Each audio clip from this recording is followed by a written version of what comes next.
Hello mga madam! It's another day and it's another mini vlog.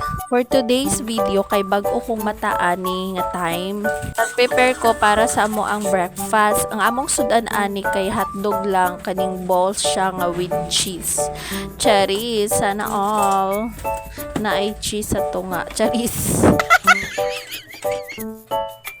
Og pa ang ako ang mga sakop char og nag-andam na ko daan kay para mangaon na may karon taon-taon og syempre kay wala pa man naluto ang atong hotdog nagbutang sa ko sa bahaw diri as among rice cooker kay na warm naman so gibutang nako ang bahaw may na lang mainit pod ang bahaw diba sayang pod og syempre mag-andam pud ta og ininit para sa ato ang coffee og mauna ni siya ang akong hotdog charis hotdog.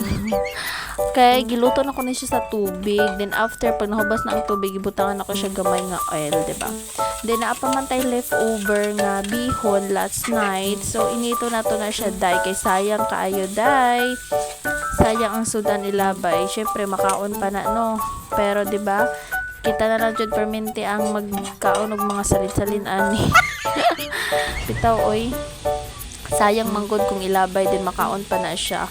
So, mauton, nagtimpla na dayon kog kape kay para makainom tag-init, charis. Black coffee ang akong ganahan inomon sa buntag.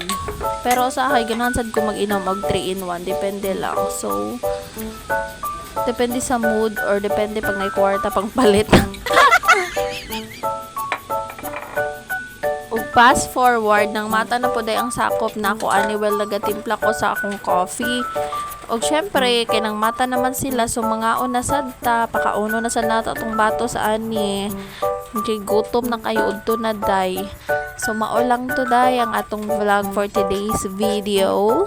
Kay mamahaw sa ang inyong madam na walay kwarta. Cheers! So hantod sa sunod na pod na video. Bye!